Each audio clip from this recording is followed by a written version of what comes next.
स्वामी। राधा स्वामी दयाल की दया, राधा स्वामी सहाय, राधा स्वामी। प्रेमियों, सत्संगियों, देश प्रेमियों व जीवन जीने के इच्छुक जनों, वैसे हमारा संदेश मालिक का संदेश देने का है और अपना समय ज्यादातर मालिक के चरणों में भजन बंदगी में लगाने का है। मगर फिर भी हमें मालिक का संदेश देने से पहले इंसान जाति को, जीव जाति को खुशी व सुखहाल बनाना है, क्योंकि जब ये सब चीजें खुशहाल होंगी तभी हम भक्ति मार्ग पर चल सकेंगे। तो सभी को सविता राधा स्वामी का प्रणाम, मालिक का नमन, राधा स्वामी। तो आइए हम मालिक का संदेश लेते हैं। आज धरा पर पाप जुर्म बहुत अधिक फैल गया है। पाप फैल रहा है, पाप हंस रहा है, धर्म मौन है। धर्म को दबाने की चेष्टा की जा रही है। तो ये हम स्वतः ही अनुमान अंदाजा लगा सकते हैं कि जब अधर्म धरा पर फैल गया है और फैलता जा रहा है और फैलता जाएगा, तो वो दिन दूर नहीं जब हम पड़े तड़पेंगे और कोरोना जैसा वायरस हमें मारेगा, क्योंकि कोरोना वायरस को बनाया गया था। आम जन में इतनी सामर्थ्य नहीं है कि इस जाल को समझ पाए। मैं सविता राधा स्वामी उर्फ बॉबी चोपड़ा आज इस रहस्य को प्रकट कर रही हूं कि कोई भी वायरस इतना स्ट्रोंग नहीं है जितना आज का राजनीतिक वर्ग। इंसान सत्ता के लालच में या लालच के लिए अपना ज्ञान परवाह करते हैं, जिससे आम जनता जो कि भोली भाली है डर जाती है और मारी जाती है। हमारे देश में सत्ता किसी दिमागदार को इसलिए संभलवाई गई थी ताकि वो दिमागदार सभी के हित के लिए कार्य करे और सबके हितों को ध्यान में रखे।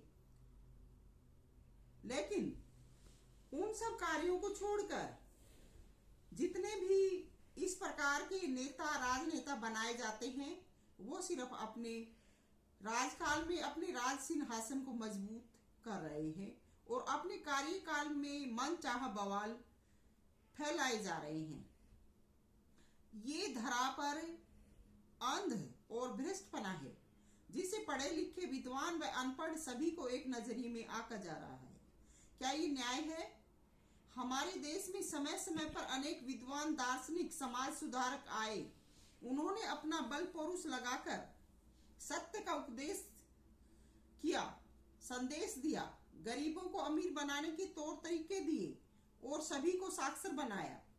तो क्या आज उनके वो संदेश झूठे हो सकते हैं या वो आज झूठे हो गए हैं?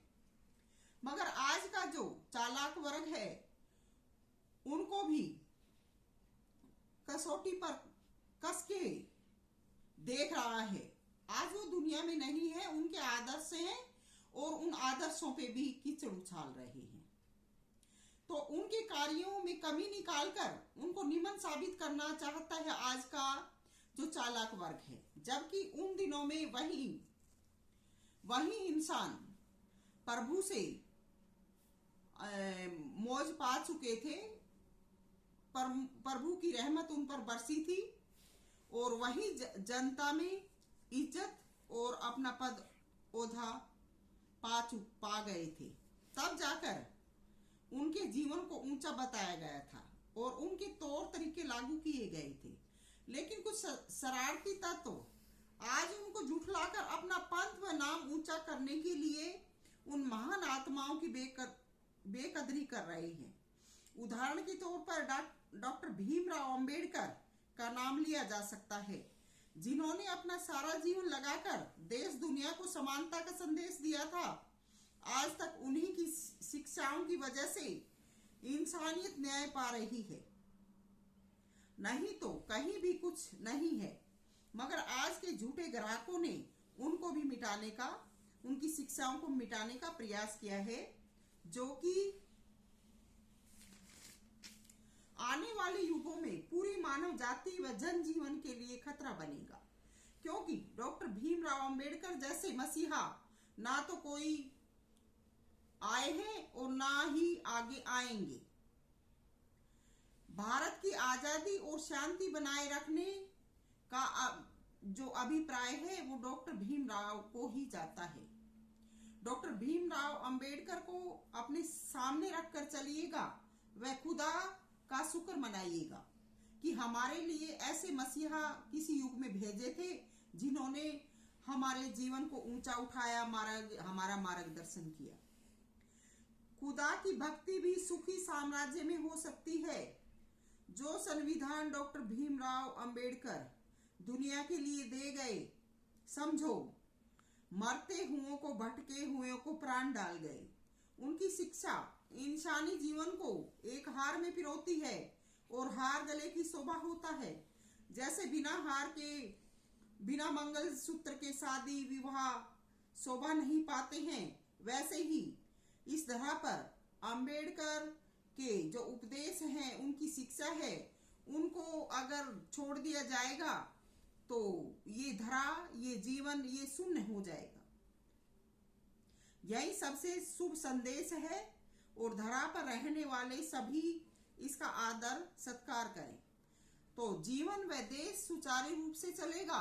नहीं तो आजकल के नेता राजनेताओं की शिक्षा तो सुबह किधर होती है, शाम को किधर होती है। दल बदलू हैं, आज उधर हैं, कल उधर हैं, कोई भी अटल नहीं है, किसी का संदेश अटल नहीं है। आजकल का शासन न्याय ओकटा की जो रुए होते हैं उनके समान है, क्योंकि धरा पर आने से पहले ही हवा में उड़ जाता है, न जाने कहां का कहां गिरता है। डॉक्टर भीमराव ऐसे मसीहा थे जिन्होंने सभी के लिए समान कार्य किया, किसी के साथ यानी किसी भी कौम मजहब के साथ भेदभाव नहीं किया। इसीलिए आज के इस बदलते परिवेश में हमें उनको सदा सदा अमर रखना है। जो अंबेडकर को मानेंगे यानी उनकी शिक्षाओं पर